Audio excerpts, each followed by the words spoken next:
Wishing you all the love in the world, all the love in the world,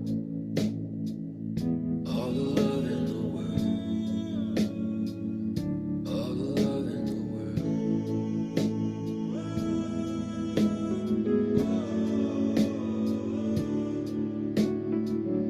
When your path's unclear and the night shadows drawing near, when your mind is cloudy with fear, can't see the road, don't know which way to steer. Please remember that you're not alone. We're all on this journey home. All of us, everyone that you know, we're sending you all the love in the world. All the love, all the love, all the love in the world. All the love, all the love, all the love in the world. All the love, all the love, all the love in the world. All the love in the world. All the love in the world. Don't be afraid, it'll be okay. Love will always find a way. Don't be afraid, it'll be okay. Love will always find a way.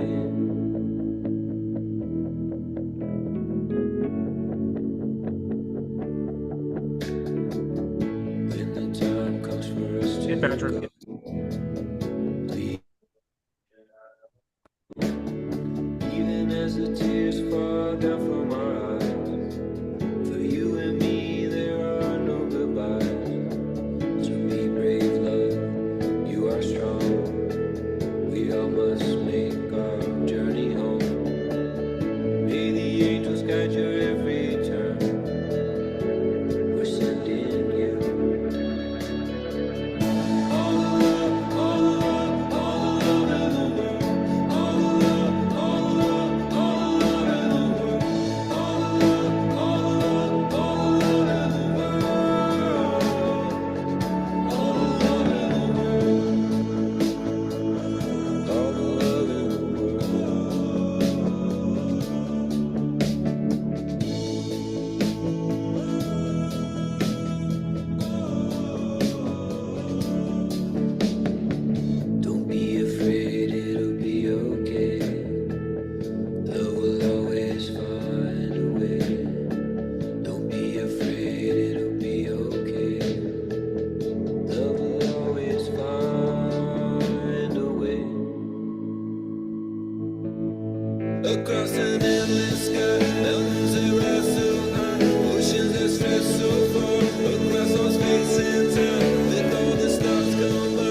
Yeah, we.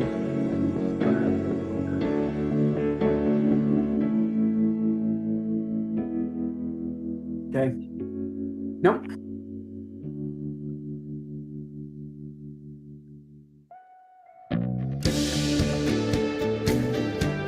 Yeah, no.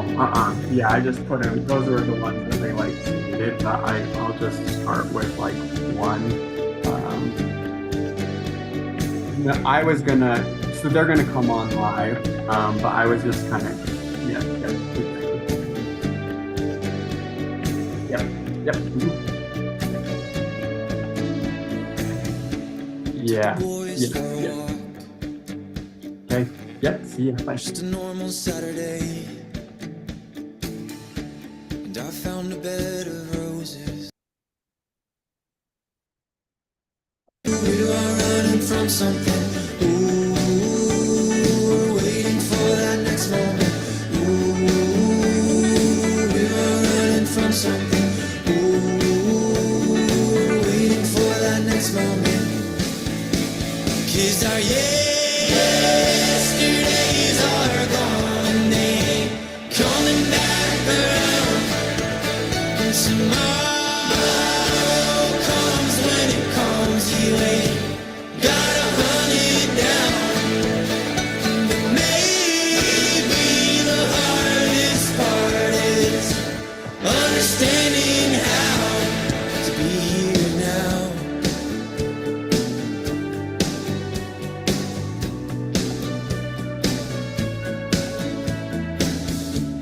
Now I'm looking at the ocean like a mirror back at me. Who are you becoming? Who do you wanna be? 'Cause the years are like the waves now. They come and then they leave. But the sunset in this moment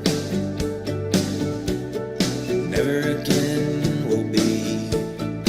Ooh, we are running from something. Ooh, we're waiting for that next moment. Our yesterdays are gone and they ain't coming back around. And tomorrow comes when it comes, you ain't gotta hunt it down. And maybe the hardest part is understanding how to be here now.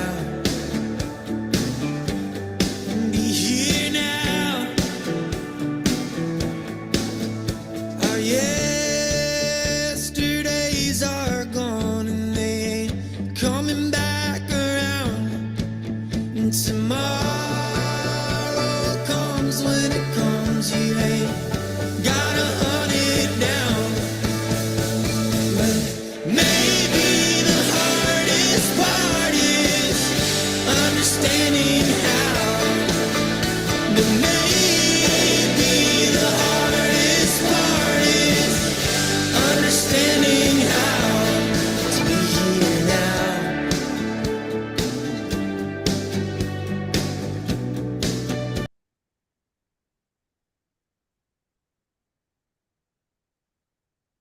Welcome, everybody. So good to see you all again. Some of you are familiar faces, some of you are new, but we're so glad that you could join us today in our Becoming Wise in the Age of AI event. This is our fourth one, and we're also we're going to kind of take a pause on these for a little bit for kind of the summer. We'll be coming back strong in September.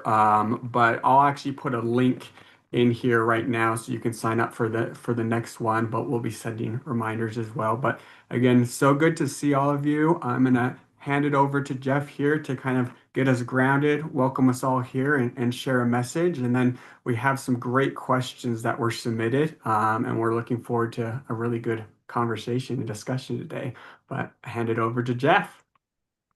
Thanks, Patrick. It's so good to see everyone, to be with you. I want to bring us to a moment of stillness here together in our crazy world. So I'm going to remind you, take your phone, put it on airplane mode like I just did. Close out your notifications real quick on your screen if you need to. And let's arrive here together in the breath. Sit up straight, get comfortable. Maybe close your eyes, keep them open if you want, and let's just breathe here together. An in breath together and an out breath.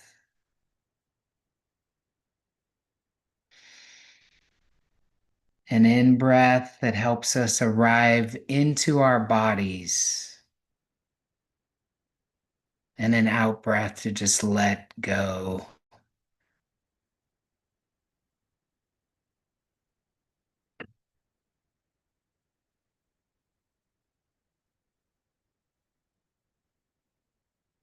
I want to remind you that in your stillness as a human being, you're you're you're most yourself in those moments where you're still. You're closest to your essence when we're still. And when we're still in community like this, maybe we're even closer. Let's continue to just breathe together, to settle into our bodies, to arrive here in the space,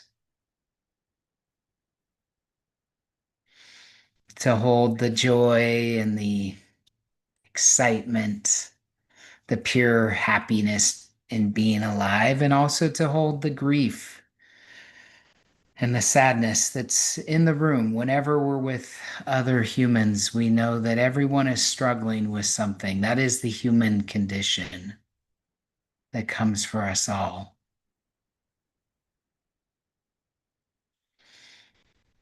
Take another deep in breath. Let it go.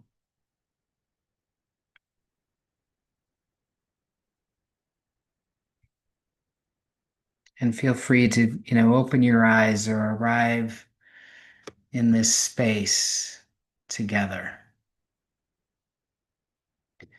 Like I said, stillness is where we are most close to our essence. And one of the challenges in the age of AI, or in the digital age that we live in, is that we are constantly bombarded with notifications and messages, requests, demands.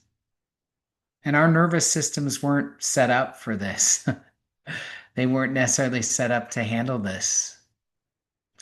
So, if anything, over the next 53 minutes, if we can just sit together with other humans, discuss AI and living and being alive, existing in 2026, I think it will be time well spent. And I think the more that you're committed to letting go of the notifications, letting go of whatever's coming next in your day, and just being here now, this is the right place to be. And I think the right frame for us to open in.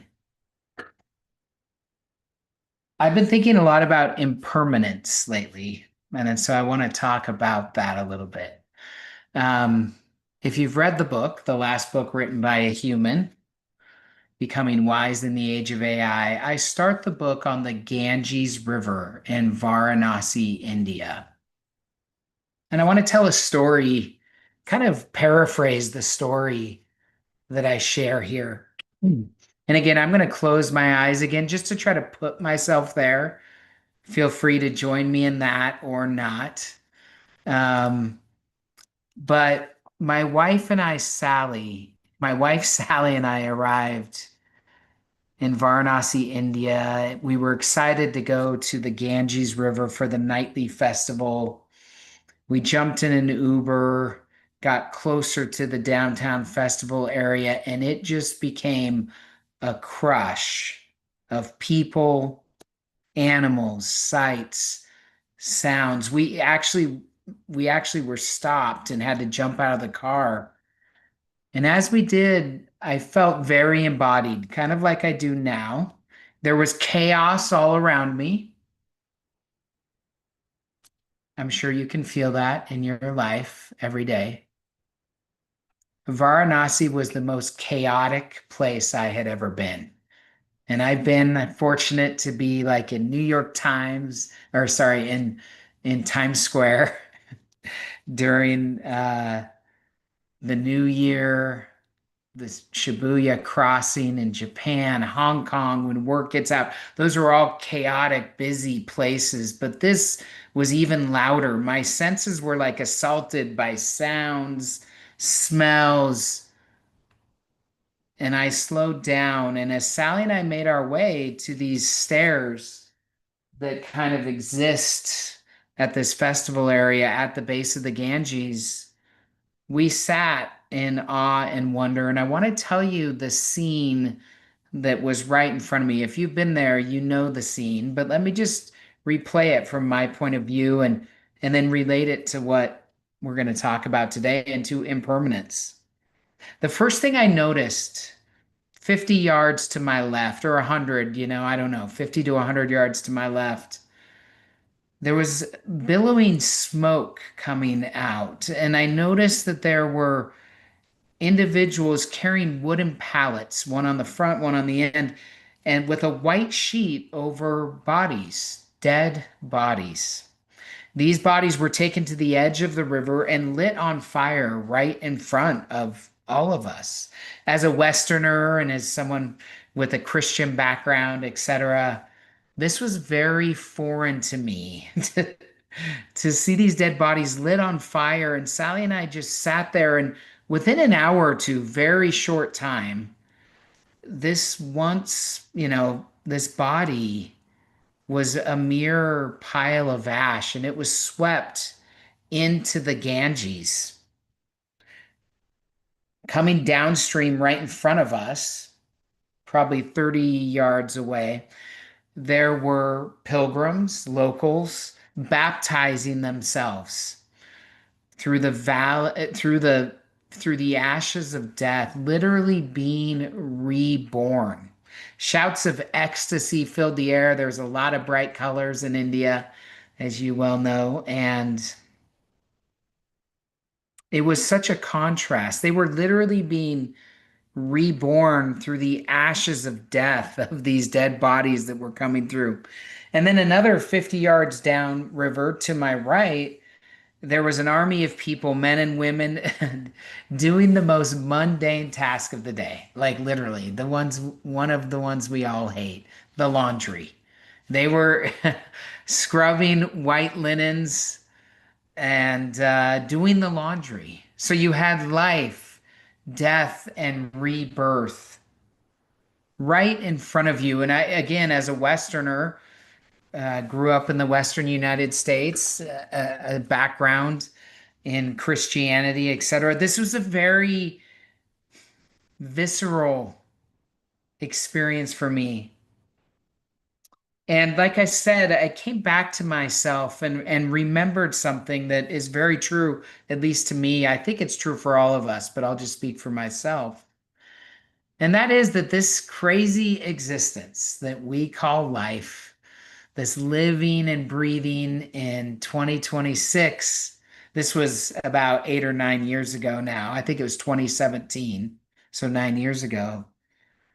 But we're living through a never-ending cycle of life, death, and rebirth, both on a macro level, which we won't talk about, and also the micro. Our breath mimics this. The rising and the setting of the sun shows us. Nature is always trying to show us what is, the reality of what is, the changing of the seasons. So what does this have to do with AI and life in 2026?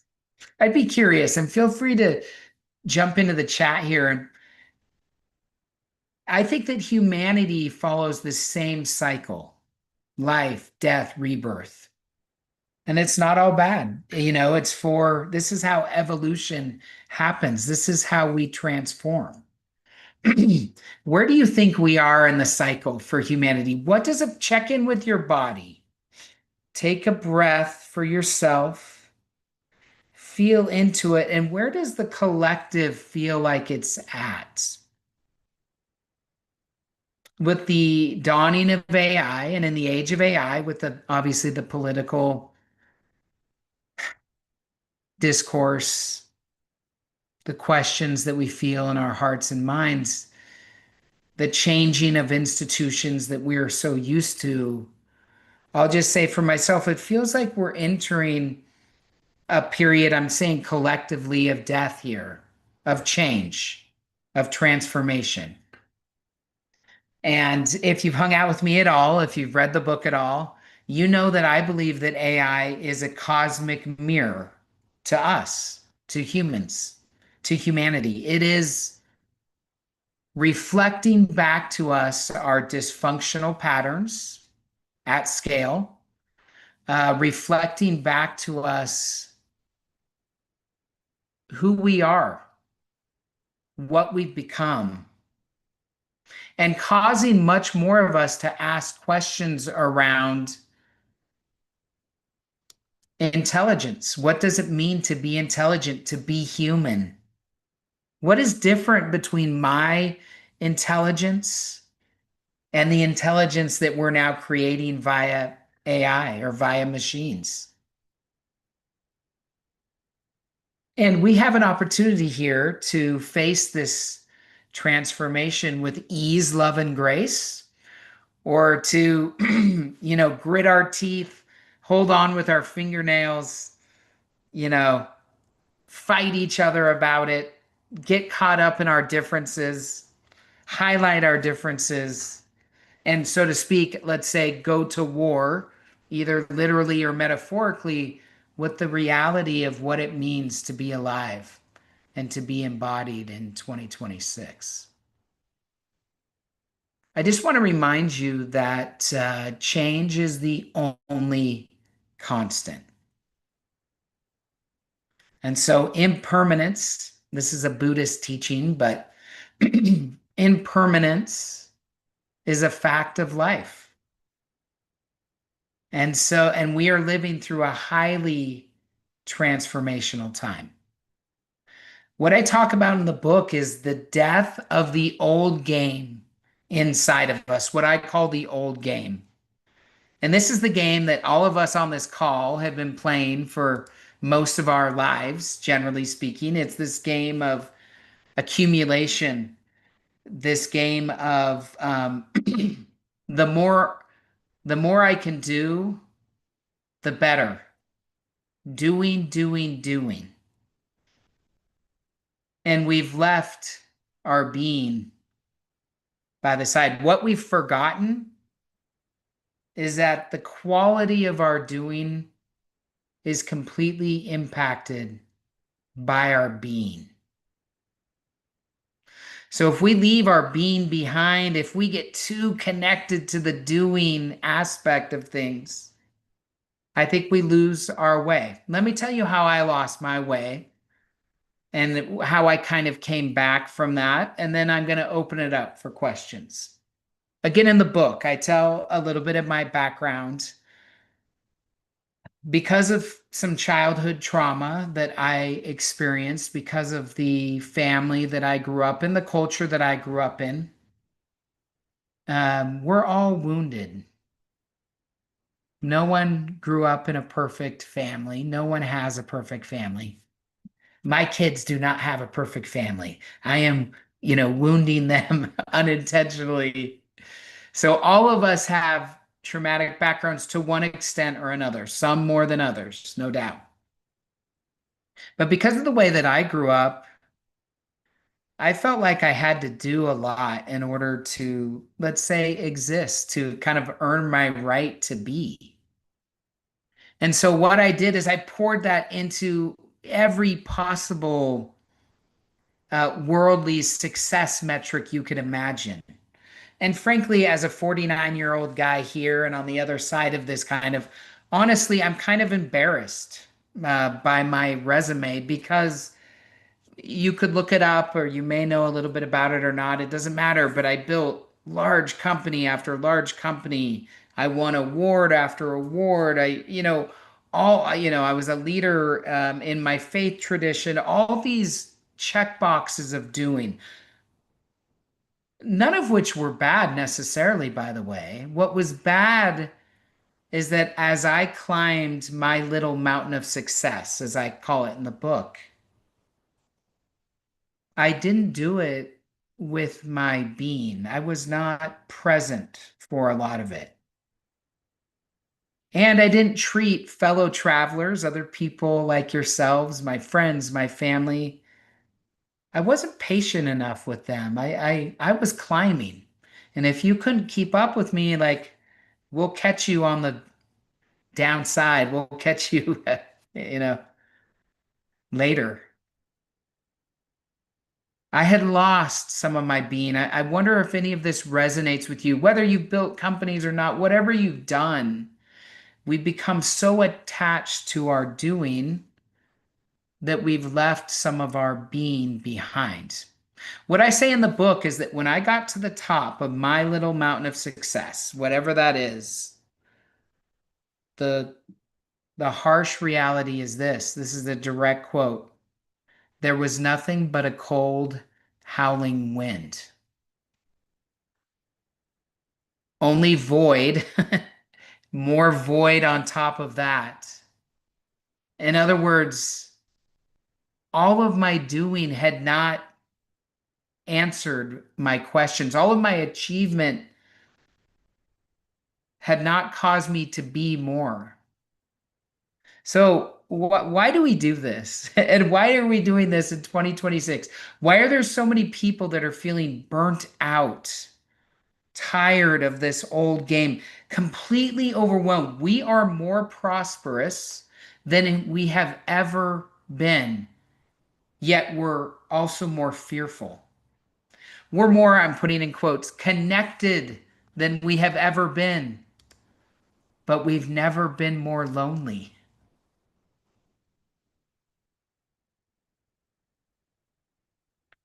So what are we doing wrong here, or what's wrong? I would posit and say that we have left a lot of our being in our addiction to doing. So what does this have to do with AI? To me, it has everything to do with AI.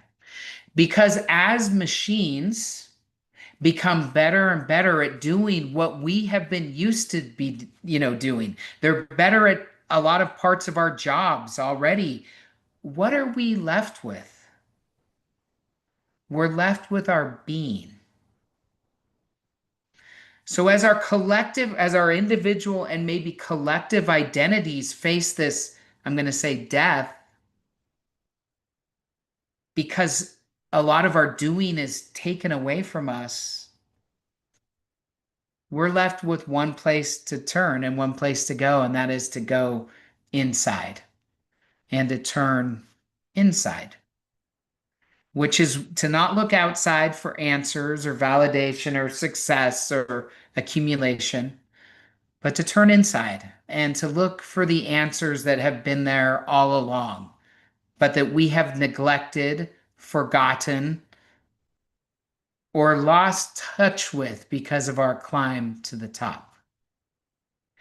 So this is why I say in the book that AI is a mirror. It's going to remind us of this.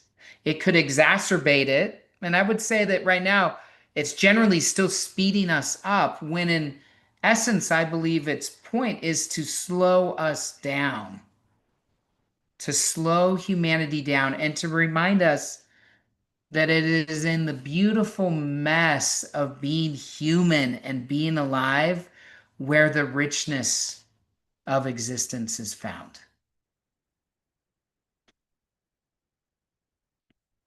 So this is what's been on my heart and mind lately. This is what I'd like to kind of set the stage with for us today. And I'd love to just ask, before we jump into questions, Patrick's going to lead us in some questions that have been submitted. I'd like you to just sit with that feeling, the internal feeling, to look inside and to remember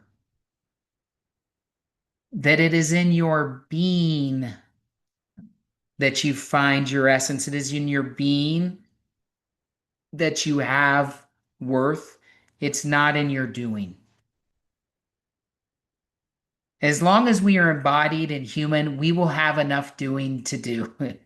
We will meet like this. We will talk. We will write. We will eat. We'll take care of our families, on and on and on. But all of your doing is affected by the being that you bring to it. I want to remind you of that today. I want to recognize your being, say, like namaste to who you really are and what our reality really is.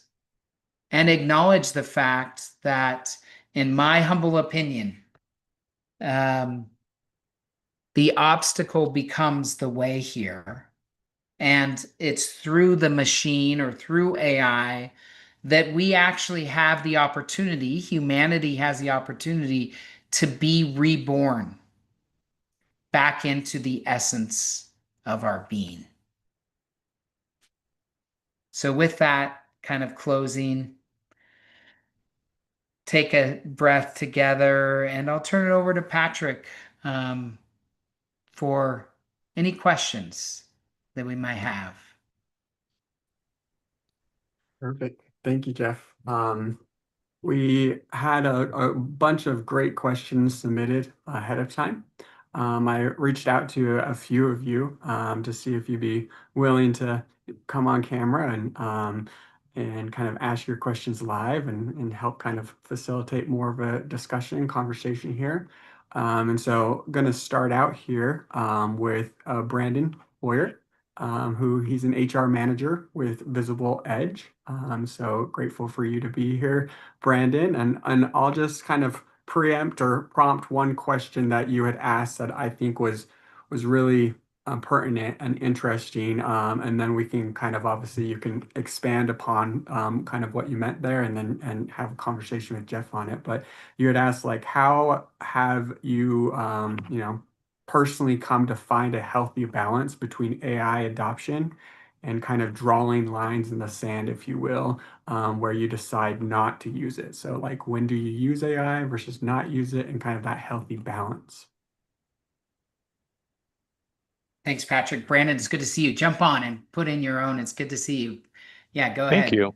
Thank you very Yeah. much for having me here today. Can you hear me all right? Yep. Okay, wonderful. Yeah, so really where for me that is like I don't see, like you brought up earlier, like this death process, and like I very much what speaks to me is that like we're asked to die before we can really live, like that kind of lower self or what have you. And so I don't see AI as like world ending, although certainly unfortunately it could bring about through some AI invasive maneuvers with warfare. It could bring about physical deaths. I don't see it as kind of dualistic or binary. It's like do or don't, but how do you use it? And one of the things that I saw in my time that really spoke to me was somebody mentioned that only the ability to an individual, or only to the degree that an individual is able to consciously enter a prompt, will the answer be what one intends it to be. So in other words, there was like this element of like the human being in this conscious act thinking through ahead of time what he or she wants. And to the ability to do that and be present in that moment, you're going to get something better than just the trash that you might get if you just quickly throw something in and hit enter. And so as a final kind of tease or further, I guess fleshing it out a little more for those here today, like of what I meant by that, it's like I believe I need to use AI both from a financial need, like I'm a working age individual, and it doesn't seem like I can escape that, but also I don't see the point of not engaging with it, but finding a middle path. So that's really my question Love to it. the audience is what that looks like for you. Yeah, thanks, Brandon. I appreciate that. It's good to see you. I appreciate the question. I mean, you brought up another great Buddhist teaching, which there are great teachings in all of our various faith traditions, but you brought up the middle way. And I think that this is important to remember. Let me just clarify also, I don't believe that AI is going to bring about, physical death for a lot of us. I sure hope not. Actually, the truth is no one knows, but I don't believe that. I don't think that will be the case. And when I talk about the death that I was talking about, I'm talking about a death in like an identity. So I think that the middle path, Brandon, that you're talking about is one in which you engage in the work yourself and then go to AI as a brain buddy or a mind partner. It's kind of like I'm a father of four, so I have a son that's in high school, and it would be easy for him to have AI do most of his homework. We encourage him to use AI because, like you said, most jobs of the future will be working with AI in some form or fashion. So it doesn't make sense for us, for ourselves, all of us on this call, or for our children or grandchildren to bury our heads in the sand and act like this isn't going to happen. This is happening. It is what is. How do we work with the machine to become more human?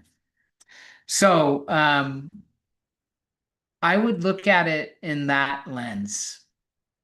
How is the machine bridging me to human connection and not taking me away from human connection? How can the machine get in touch with myself, my spirituality, my essence as Brandon Hoyer, and how does it take me away from that? And so I think a lot of that is about doing a lot of the work yourself first and then going to AI again as a like thought partner and brain buddy. That's how I use AI. The truth is actually I use AI kind of in two forms or fashions. I was actually in Whistler, Canada with Eckhart Tolle this last weekend. So as my wife and I were driving up, I would talk to my AI and just say, "Hey, what's the weather forecast? What's happening in Whistler?" Kind of like Google, and it would read back to us what was good. That was helpful. That's kind of the Google easy way to use it, and I think that's fine. It's helpful. But then I don't go back to AI for these deep questions until I have done the work myself and I'm able and ready to work with it in an embodied and conscious way. And this is why, like, maybe paradoxically, this is why we start these meetings with the breath. We start these meetings embodied because it's only, and I say this in the book, it's only in a world where humans have left their bodies behind, they become disembodied. Can AI take over in a nefarious, really bad way, like what we spoke about? And so I love your wisdom in the middle way. I think that applies to so much of life. Obviously, technology, AI can become an addiction. It can become our most important relationship. For more and more humans, it's becoming their most important quote unquote relationship. But as conscious humans that are working to bring awareness to the world, we need to use AI in a different way. And we need to realize, like you said, that it will reflect back to us based on the quality of our prompts. And our prompts can only be good in as much as we are present and thoughtful about it. So as long as we do that, I think that AI can be a wonderful tool to assist us, to help us in our work. And again, it's not something to ignore or deny. I think it's something to embrace and in wisdom. So Brandon, it's good to see you.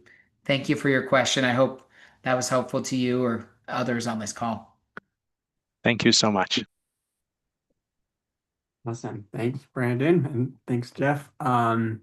So the next question we have was actually coming from Dave Ashby, who he lives in between Bloomsburg, Pennsylvania, and Lewes, Delaware. He's a learning engineer and instructional designer focused on helping people learn how to think with AI rather than simply rely on it. So definitely a lot of crossover there. So, and Dave is the founder of Cyplex AI. But Dave, I think you had some questions that kind of go right along with what we were just talking about in terms of kind of the growing divide between those who are embracing AI and those who are kind of resisting it a little bit. But if you want to go ahead and ask your question, that'd be great. Sure, thanks. Everybody can hear me okay? Yes. Good. It's Thanks good to for be with you, having me. Dave. Yeah. I guess it's kind of a question, but more of a reflection. I've been working with AI every day since ChatGPT came out 4 years ago. Um, and I asked a couple questions. I guess I'll go with how how you feel about historically technology adoption has been much different. You know, when the cell phone came out, that was kind of a big deal. When computers came out, everybody was slow to adopt, cautious. You know, I don't know if anybody follows or understands the Gartner hype cycle and where that goes. I'm kind of rewriting that Gartner hype cycle where we have this bifurcation where so many people are just refusing to adopt AI at all. They are just, I'm not going to use it. It's evil. It's going to kill us. It's stealing our artwork. It's stealing our thoughts. And I feel like an evangelist, because I'm trying to explain, no, that it's not what it is. It's what you make of it, which is a lot of what you're saying. So my question is, um, other than just not answering people or just saying, fine, have it your way, how do you like to deal with those conversations where somebody says, no, I'm not using it at all. It's not good technology, or it's going away, or I don't believe in it. I'm just curious to hear Yeah. what your feedback is. Yeah, Dave, I appreciate that question and I really appreciate you being here. It's good to meet you. Thank you. I don't think AI needs our promotion or hype. Um, and I think that while, again, in the book and in my current life of building a community, by the way, Brandon, I meant to mention this, but releasing a free course called Becoming Wise in the Age of AI, it really helps with prompting. I would encourage you to go through that and everyone on this call. Um, as I continue to try to build, I think it becomes a conscious choice, Dave. And I try not to be I'm going to put in quotes, like a prophet of the future, which could become, it could be really easy here in the age of AI for people to try to determine how it's going. But let me just share one thought in that vein, even though I'm saying up front, I'm not trying to be that. You could definitely see a bifurcation of humanity coming, right? You can feel it. And you could feel that there might be a small percentage of humanity that just goes away from technology or refuses to use AI. And I think that's within their own free human choice to be or to do, of course. So on one edge of the spectrum, I think you'll see that growing. And if anyone on this call chooses that, I think that's a personal choice. The other edge of the spectrum, and then we'll talk about the middle way, the other edge of the spectrum, and this is what's scary, I think, Dave, and I don't know if you have children and this is especially maybe poignant for younger people, but you could see a world where a significant portion of the population, when I say significant, I'm saying, double digits, more than 10% of the population, almost lives a disembodied life. Like they really only live in this digital world. They think the internet is the world. They forget almost that they're embodied. They forget that like nature is right outside our doors, that the that awe and wonder exist in the natural world. And so they live almost completely in this digital realm with AI as companions, business partners, romantic partners, and they lose touch with being human and what it means to be human. I think that's actually the more dangerous and scary part of this, is that we lose a portion of humanity, and especially the rising generation potentially, into the metaverse or into this digital world, into the machine, let's say, quote unquote. I think what's much more wise, Dave, and I think this is where your question is pointing, is taking this middle way, this acceptance of what is, realizing that AI is happening and going to greatly affect all of our lives now and into the future, and determining what our role is in that future with AI. And in order to do that wisely, we need to, certainly for, again, I have 4 children, I need to mirror what I want my children to do. So I need to be an example of what I want my kids to be. So if they come up to me and I'm distracted on AI or scrolling or whatever, that's not what it means to be a father. It's not what it means to be a present human being. That's a bad example. And we've all done that. So, we've all been caught like that. And so whether the adoption cycle is different, I guess I won't answer, Dave. What I will say is I think it's going to be more extreme on both ends. There will be those that just go completely away, and there'll be those that get lost into the machine. And this community and myself, my writing, I'm writing a second book right now, so it's fresh on my mind.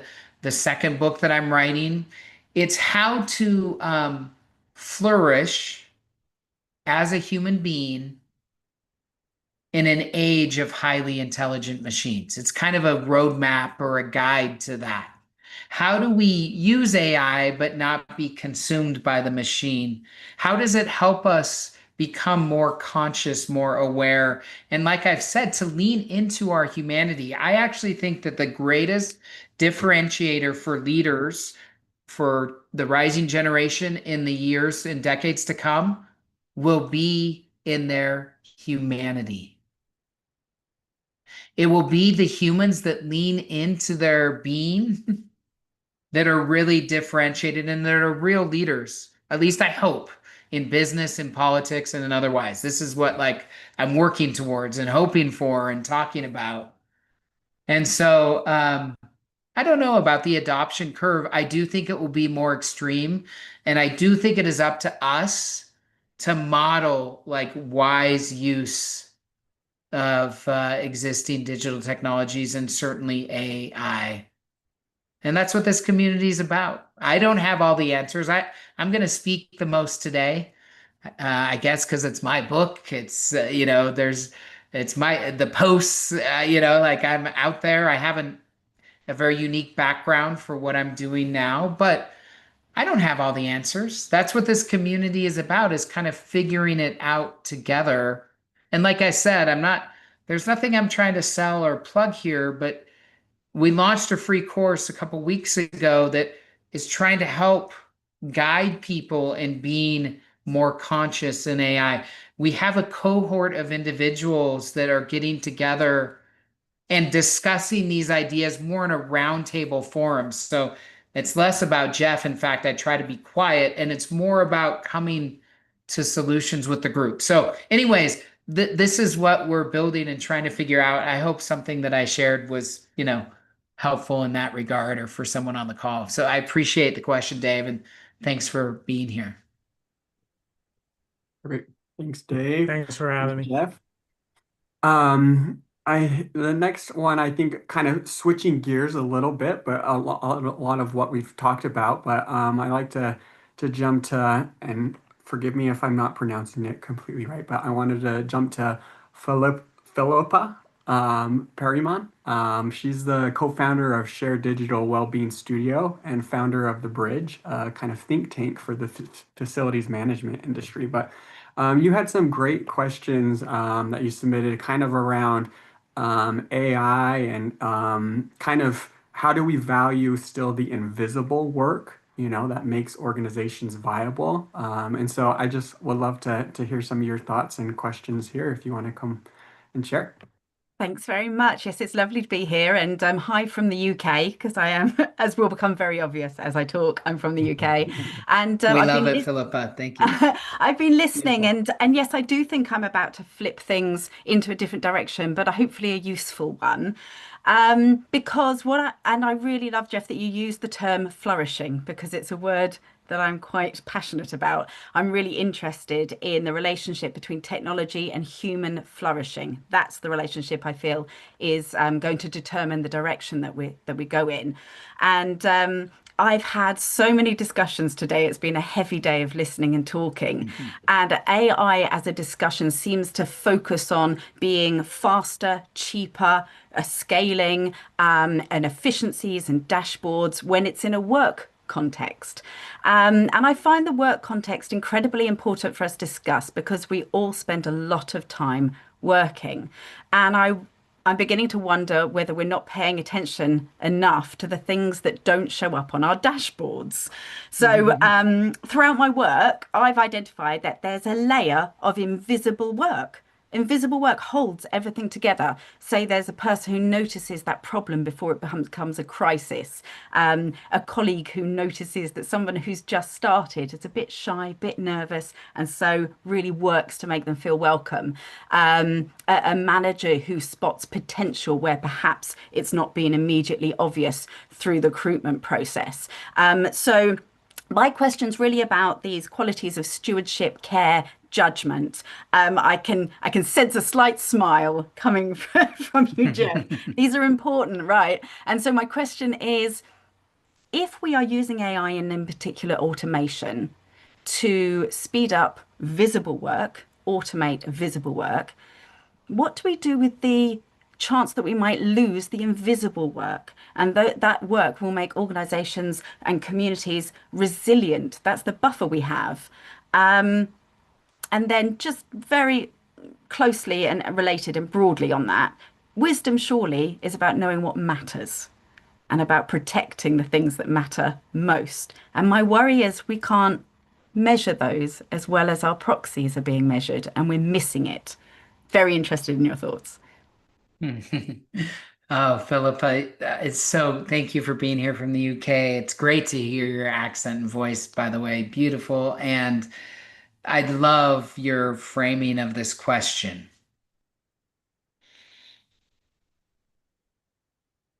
The invisible work is what really matters. I think that's what you're leaning towards and saying. I think you know that in your heart. And you're trying to hold on to it because you know it's what matters, but we're optimizing it all out or at the risk of doing that. Amen, like sister. Like wherever you're working and what you're doing, and all of us, we need to be a defender of invisible work, which is, I love the term, but what I would call it is the human work, the humanity. Because what I hear you talking about, this is all about what my second book is about. It's about these soft skills of being human that we've neglected or taken for granted that are coming back to us. So all I can say to you and to everyone on this call is to be an evangelist in your place of work, in your family, in your faith community, in whatever community or organization you're in, for this real invisible human work, because it's the work that matters. We get hyper efficient, and we see this on social media right now, or even in our work, we see these like efficient and glossy like presentations. They're almost too perfect because they've been done by a machine. they've lost their humanity. They've lost their realness. I think of like the Velveteen, is that what a rabbit that like got rubbed and used to death and its ear was flopping off. And that's what made it real. Because we are embodied humans, we know what grief feels like. We've all felt it. We know what it means to be scared, to not know. We know ecstasy and joy on the other side. And this informs all of our invisible work that we do. We can notice, I think you said the new hire that has such potential but is maybe lacking confidence or whatever the case may be. And we can mentor and, dare I say, like, love that person. Those are things that AI can't do. No matter how glossy a PowerPoint, no matter how efficient or sexy an answer is from AI, it's not human. And it's in this human touch where the real magic happens. And again, this is how I think the obstacle, quote unquote, of AI becomes the way here for us. I hope that it turns us back to this real invisible work, which is the work of the soul. It's inside of us. It's not outside of us. It's inside each one of us. It's in that real human work that that's what we're here to do. And I think, unfortunately, I think through a lot of pain to come, I think that a lot of humanity, a majority of humanity, I don't know, we'll see, maybe just the 20 of us or 50 of us or whatever is on this call, will remember that and we'll lean into that. And some things are worth our very best efforts, no matter the outcome. No matter the outcomes. Some things are worth our very best efforts. So even Philippa, if everyone in your office is hyper-focused on efficiency and having the machine, you know, you can be a sound of a human voice of reason. And that's what this community is about, is remembering that it's in our humanity that the beauty of being alive can be found. And, you know, this is easy to talk about on a call. This is harder when the rubber meets the road. And all of us face those instances every day where we can focus on human flourishing or on human division and destruction. And obviously, I'm encouraging us to move to human flourishing and to focus on that. So thank you, Philippa, for being here. And those are my thoughts. Maybe, Patrick, if we have time for one more, I'll promise like a 1 to 2 minute answer if you want, or do you want to wrap up? Yeah, let's go ahead and just real quick. I know there's other people that are wanting to jump on as well, but Lewis, if you want to go ahead and ask your question, you had a great question about kind of really getting to the heart of kind of what some of this means. Exactly. And I only just met Jeff last week, and I'm already halfway through your book, Jeff. Thank you. Oh, thanks, And I Lewis. only just met Brian about a month ago, and I just got his book, and that's my next one. But I want to ask both of you two wise, successful doers,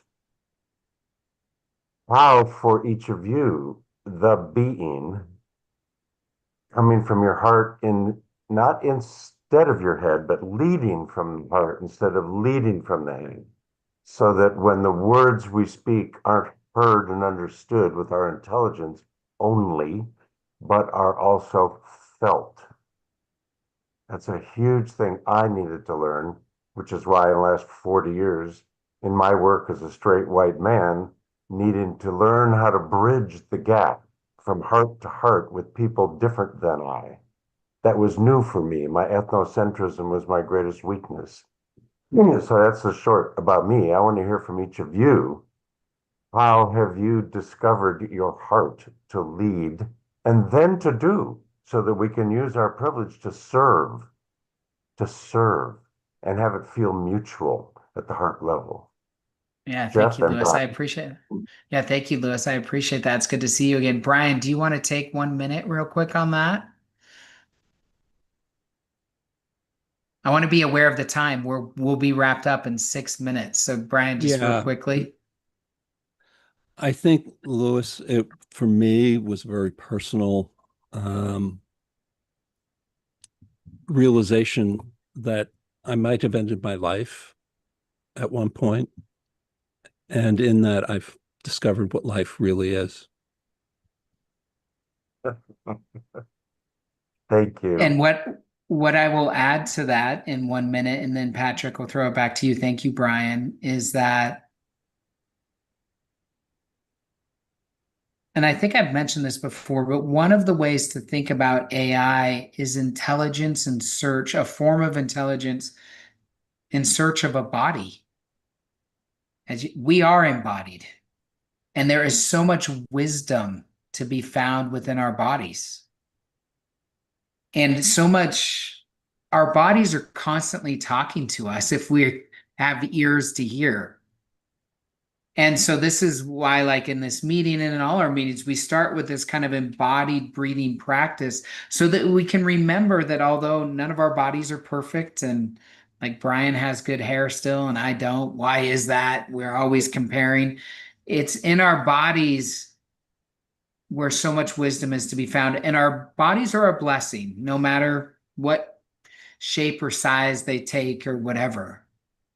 And so I think it's in practicing being embodied.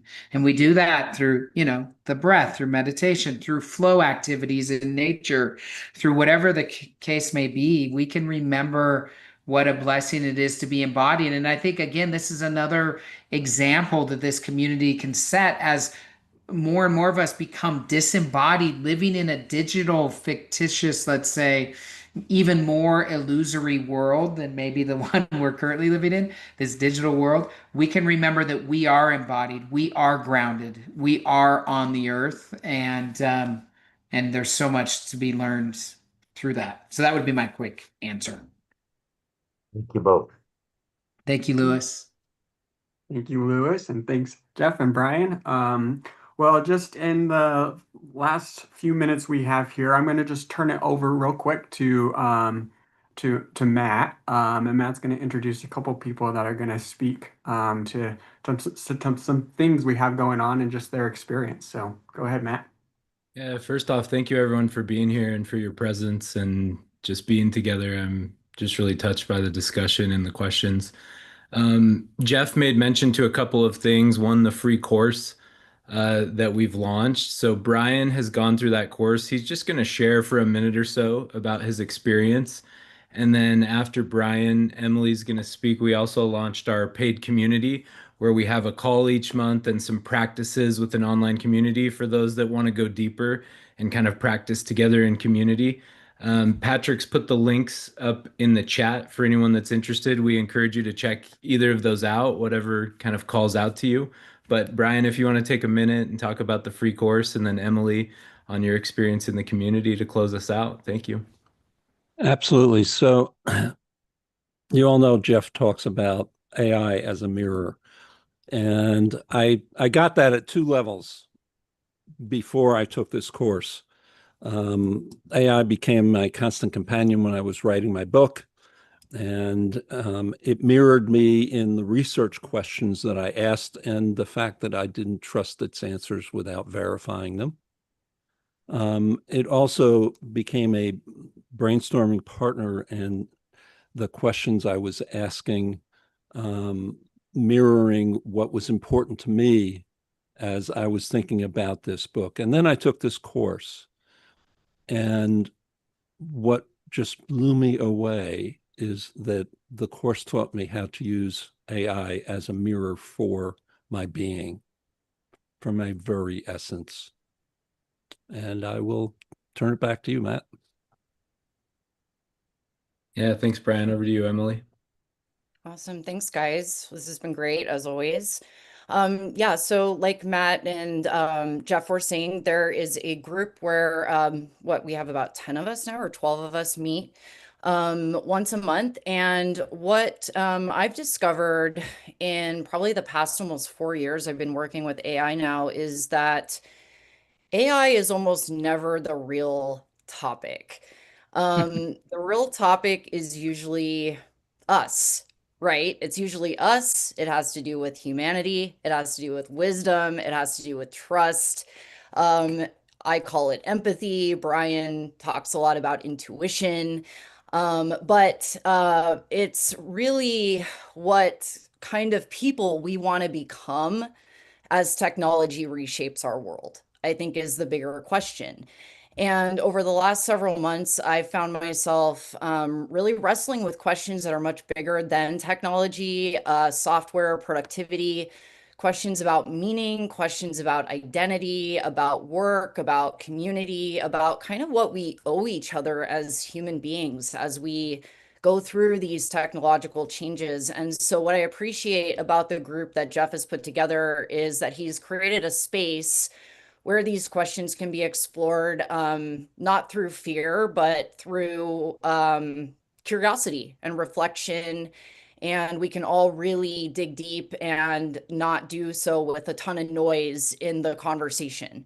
Everybody's talking about what AI can do, but a lot of us are, not really looking at the responsibility that comes with that power. And this group is looking at the responsibility, which is very important.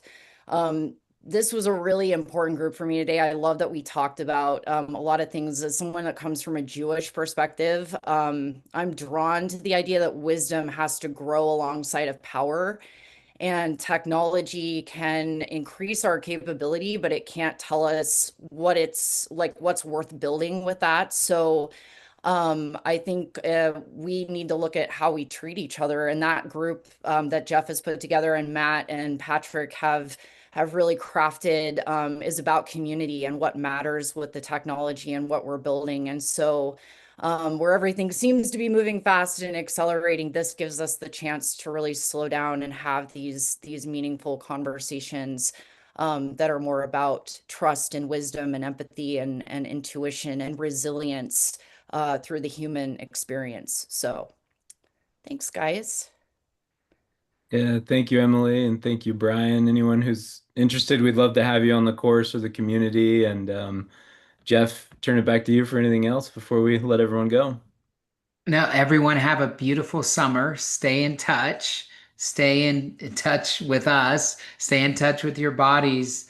And, we'll see you in the fall. We'll see you when we pick these free community gatherings back up, and, get in touch in any other way that you want to over the summer. But it was great to be with everyone today. Thank you for taking the time. I know everyone's busy.